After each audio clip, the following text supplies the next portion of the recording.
Hei, mä oon Teemu Polo. Tervetuloa starttaamoon.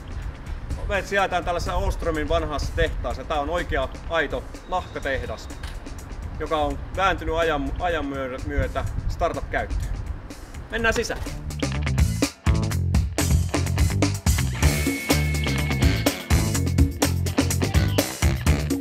Toisen kerroksen, olkaa hyvä.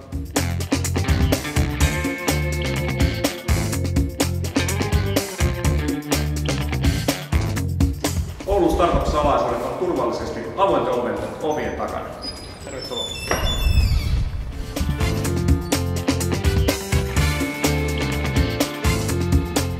Starttaamo on startup-yrittäjien keskinäinen yhteisö. Tämä on vertaisyhteisö, jossa on muutamia kymmeniä startup-yrittäjiä, startup-yrityksiä, startup-yrittäjähenkisiä ihmisiä matkassa.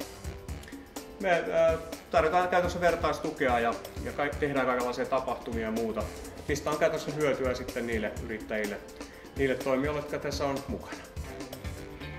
Meidän tilat on tällainen 300 neliötä. Suuri osa on tässä avotilaa, mutta sitten jonkun verran siellä on toimistoja ja neukkareita. Tässä avoimessa tilassa niin järjestetään hyvin erityyppisiä tapahtumia. Täällä on isompia tapahtumia, niin kuin vaikka Mobile Monday, jossa tyypillisesti on vähän toista sataa, ehkä jopa joskus 130 osanottajaa, jolloin tavallaan kaikki avoin tila tarvitaan.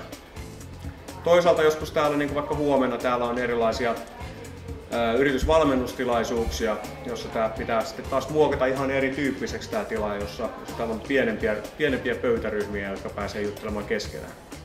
Siksi on ollut tärkeää rakentaa tällainen hyvin muunneltava tila. Starttaamo on perustettu vähän reilu vuosi sitten, 2011 keväällä, startup-yrittäjien tarpeeseen.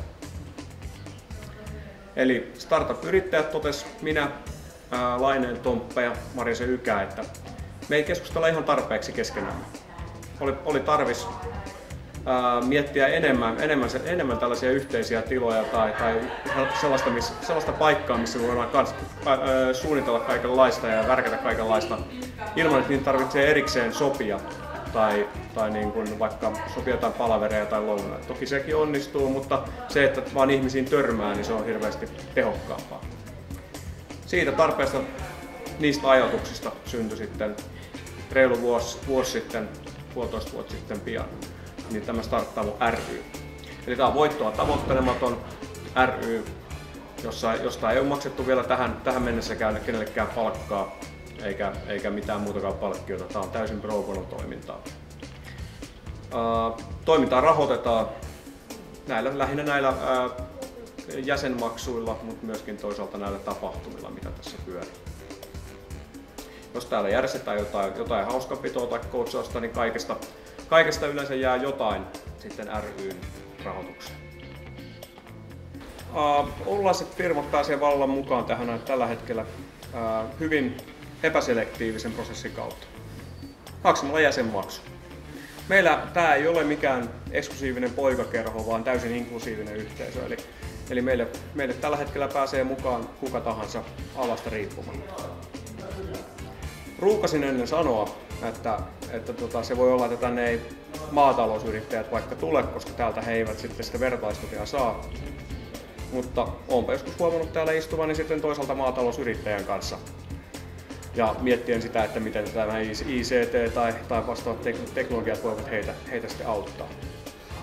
Ja siksi on aika hyvä, on oikeastaan aika tärkeää, että meillä mitään tällaisia keinotekoisia rajoitteita ei ole. Tämä vetää puolensa niitä, kenelle tästä on hyötyä, ketkä tästä saa kikseen. Eikä sitä ole erikseen ollut mitään tarvetta rajoittaa. Meillä Starttaamossa on tosiaan muutama kymmenen jäsenyritystä, ei edusteta ihan täyttä, ei voida väittää 100% kattavuudeksi. Skene on isompi, toisaalta meidän toiminnassa on mukana paljon enemmänkin yrityksiä kuin nämä. Mutta toisaalta ollaan oltu tosi tyytyväisiä jäsenten tasolla. Meidän jäsenyritykset on kerännyt tämän 1,5 vuoden aikana noin 5 miljoonaa sijoittajien rahaa. Ihan puhtaasti nimenomaan sijoittajien rahaa, ei mitään tukiaisia eikä osakepääomia eikä muuta, vaan nimenomaan sijoittajilta rahoituskierrosten kautta saatua rahaa. Oululaiset New-ohjelmassa mukana olevat yritykset, ne on ymmärtääkseni kaikki meidän jäseniä. Kiitos. Tervetuloa mukaan!